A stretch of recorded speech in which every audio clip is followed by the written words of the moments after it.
मैं ब्रजेश सिंह और आप हमारा चैनल देखना शुरू कर चुके हैं सहस्त्र न्यूज। फिलहाल अभी जिस शख्सियत से आपको मिलवाएंगे, इन शख्सियत के बारे में शायद आप जानते हैं। अगर आप नहीं भी जानते हैं तो हम आपको बता दें कि ये जो शख्सियत है, इनका नाम है श्री विजय यादव जी और यह राष्ट्रीय जनता दल के प्रदेश उपाध्यक्ष हैं। और आज जानने की कोशिश करते हैं कि इलेक्शन जो आ रहा है विधानसभा का, आपको हमने बहुत गणमान्य लोगों से मिलवाया है और उनकी भी बातें आपने सुनी। लेकिन चलिए सर से पहले जानने की कोशिश करते हैं कि इनकी पार्टी का रूपरेखा क्या होगा। और सर्वप्रथम कल माननीय श्री लालू प्रसाद यादव जी का जन्मदिन है, तो सर उनको बधाई के रूप में क्या बोलना चाहते हैं, क्या देना चाहते हैं, ये सारा चीज़ सर से जानने की कोशिश करते हैं। सर आपने बहुत बहुमूल्य समय अपना दिया, इसके लिए सर तहे दिल से आपको धन्यवाद। जी जी जी। तो सर कल लालू जी का जन्मदिन है, तो सर इस उपलक्ष्य में सर क्या संदेश देना चाहेंगे जनता को? हमारे राष्ट्रीय अध्यक्ष लालू जी के कल जन्मदिन है और लालू जी जुग जुग जिए, ये हम लोगों का तहे दिल से उनको जुग जुग जीने का, और जनता उनको आज भगवान के रूप में मान रहे हैं। ये अवतारी पुरुष है इस कलयुग का, ये कलयुग का कृष्ण है। और ये सारे समस्या, गरीब दुखिया मजबूर जो भी लोगों हैं, इनका समस्या को दूर करने के लिए आज लालू जी ही हैं और लालू जी ही इनकी समस्या को दूर करेंगे। जिस तरह द्वापर में कृष्ण थे तो कृष्ण ही सारी समस्या को दूर किए थे, ये कलयुग में कृष्ण के रूप में लालू जी हैं। ये जनता की सारी समस्या को दूर करेंगे और कल हर मुख्यालय में उनका जन्मदिन हम लोग मना रहे हैं। और राष्ट्रीय जनता दल जो है, सभी लोग जितने भी उनका कार्यकर्ता है, हम लोग उनके जितने भी सिपाही हैं, उनका जन्मदिन कल हम लोग मना रहे हैं और गरीब को खाना हम लोग खिला रहे हैं। सर आप अभी विधानसभा चुनाव आ रहा है, आपकी पार्टी भी जोर शोर से चुनाव की तैयारी में है, तो सर इस बार क्या मोटो रहेगा आपकी पार्टी का? हमारी जीत होगी, हमारी जीत होगी, 100% जीत होगी और हमारी सरकार बनेगी। सर बाहर के लोग कुछ कयास लगा रहे हैं कि इस बार आप विधायक में कहीं ना कहीं से लड़ेंगे, तो क्या ये सत्य है? जी, अगर हमारा राष्ट्रीय अध्यक्ष चाहेंगे जो हम लड़ेंगे तो लड़ेंगे, तेजस्वी जी चाहेंगे लड़ेंगे तो लड़ेंगे, और बिहार का मुख्यमंत्री तेजस्वी जी इस बार बनेंगे। कुछ पार्टियां आपके पार्टी का विरोध कर रही हैं कि पिछले दिनों 15 साल, पिछले वर्षों में 15 साल लालू जी की पार्टी ने राज किया लेकिन कुछ नहीं किया। तो इस संदर्भ में सर लोगों को आप क्या बताना चाहेंगे? नहीं, लालू जी ऐसी लोग कैसे कह देंगे जो कुछ पार्टियाँ के लोग जो लालू जी कुछ नहीं किए। लालू जी बहुत कुछ किए हैं, कैसे नहीं किए हैं। और अभी वर्तमान में सरकार जो वर्तमान में सरकार है, आपके नज़रों में इन्होंने क्या क्या काम किया है? देखिए, अभी जो वर्तमान में सरकार है, जो कोरोना का महामारी आया है, इसमें तो ये सरकार पूरे फेलियर है। कुछ भी प्रदेश से जो मजदूर आए हैं और उनके लिए ये कुछ भी नहीं किए। कोरोना सेंटर में रखा गया इनको, इनका भोजन तक और दवा भी ढंग से मुहैया नहीं करा पाए हैं। बहुत बहुत धन्यवाद सर अपना बहुमूल्य समय देने के लिए। जी, ये थे श्री विजय यादव जी और इनका वक्तव्य आपने सुना। और आपको जैसा भी लगे हमारे कमेंट बॉक्स में ज़रूर लिखिएगा, हम इसी तरह का वीडियो आपको दिखाते रहेंगे। तब तक के लिए नमस्कार जी। नमस्कार, मैं ब्रजेश सिंह और आप हमारा चैनल देखना शुरू कर चुके हैं सहस्त्र न्यूज़। फिलहाल अभी हम कटिहार जिले के मेन मार्केट में अवस्थित हैं और हम आज जिन शख्सियत से बात करना चाहते हैं या मिलवाना चाह रहे हैं आपको, इन शख्सियत का नाम है नदीम इकबाल जी।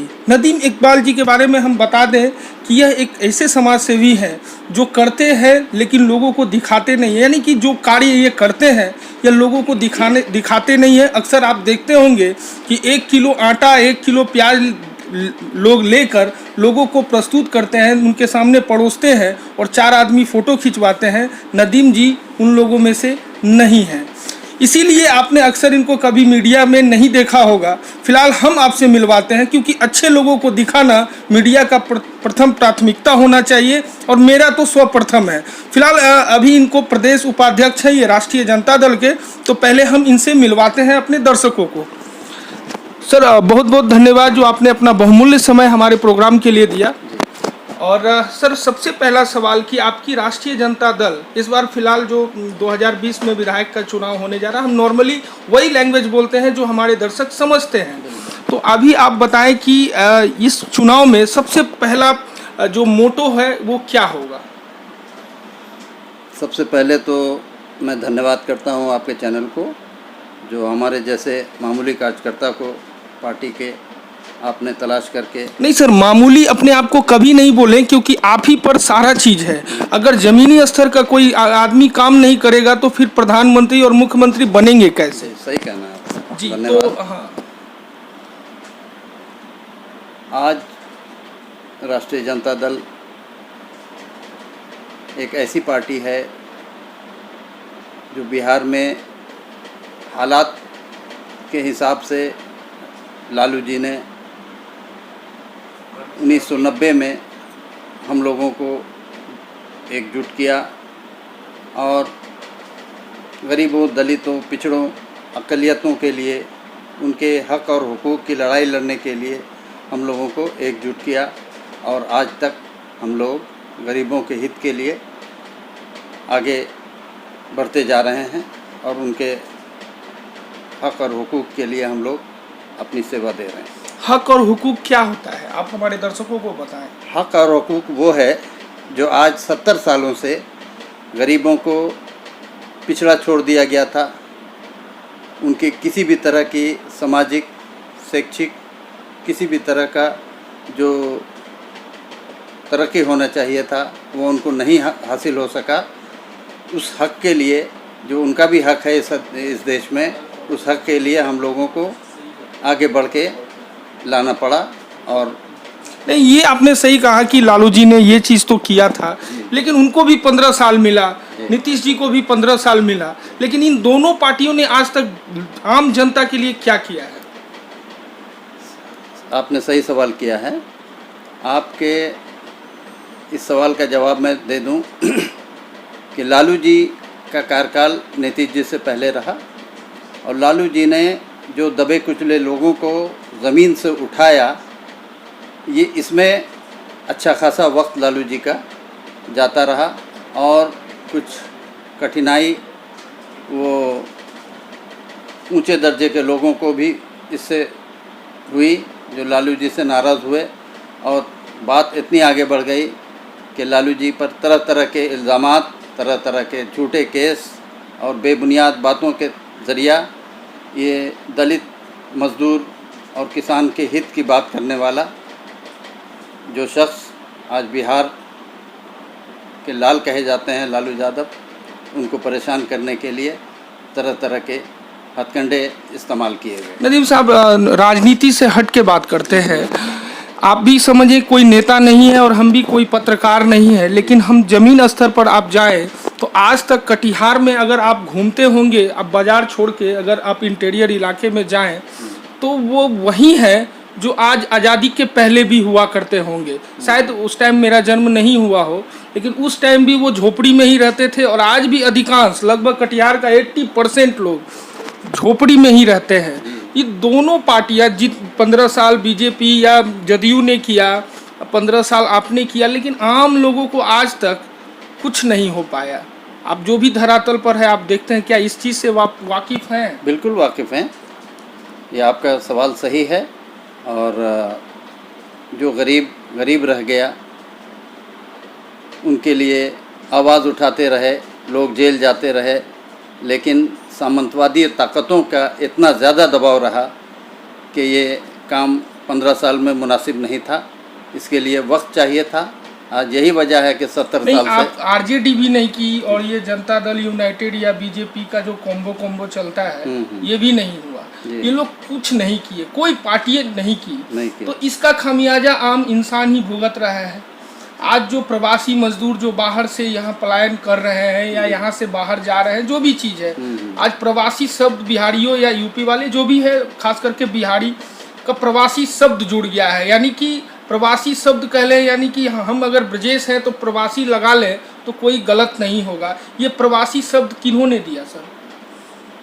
ब्रजेश जी, ये प्रवासी, हमने पहले भी एक इंटरव्यू दिया था, उसमें कहा था हमने कि ये जो मज़दूर और ये जो बेरोज़गार लोग जो बाहर से आ रहे हैं, जिनका रोज़गार भी छिन गया है और जिनको कोई सहूलत नहीं है, वो पैदल हज़ारों मील के सफ़र करके पैदल चले आ रहे हैं। उनके उसके बाद भी उनको क्वारंटाइन में रखा जाता है और क्वारंटाइन में किसी भी तरह की कोई सुविधा नहीं है, जिसका हमें बहुत अफसोस है। नहीं सर, मेरा सवाल था प्रवासी शब्द सब किन पार्टी ने दिया? ये प्रवासी शब्द अगर आरजेडी अपने समय में कुछ अच्छा कार्य करती या अभी का वर्तमान जो सरकार है ये अच्छा काम करती तो ये प्रवासी शब्द नहीं जुड़ता। क्या ये तो इस बात चीज से सही है। सहमत है ना? बिल्कुल सही है। तो सर आपसे एक ही चीज है कि आपकी पार्टी इस बार क्या करेगी बिहार में? सबसे पहले तो हम लालू जी का जन्मदिन मना रहे हैं कल। हाँ, वो तो कल है। हाँ, और उसमें हम इन्हीं गरीबों को, इसी तरह के जो वंचित लोग हैं, गरीब लोग हैं, जो समाज से दबे कुचले लोग हैं, उन लोगों को खाना खिलाने का काम कर रहे हैं और वो काम सबसे ज़रूरी हमारे लिए है। सबसे जरूरी। जी। ये थे नदीम इकबाल जी। लेकिन हम अपने दर्शकों को बताएं कि इस बार जनता मूड बदली है और बदलना भी चाहिए, क्योंकि यह प्रवासी शब्द ये हटाना है। जो भी पार्टी सरकार में आए, चाहे आरजेडी आए, बीजेपी आए, जदयू आए, कोई भी आए, लेकिन ये प्रवासी शब्द हटे और हमारे राज्य में भी जो भी सौंदर्यीकरण है, जैसे सौंदर्यीकरण का मतलब जिस राज्य में इंडस्ट्री नहीं लगेगा वहाँ कभी भी सौंदर्यीकरण नहीं हो सकता है और वहाँ के लोग सब दिन प्रवासी ही रहेंगे। तो जो पार्टी यह शब्द हटाने का प्रयास करेगा, वास्तविक में वही सत्ता संभालेगा इस बार बिहार में। हम इसी तरह का वीडियो आपको दिखाते रहेंगे। तब तक के लिए नमस्कार।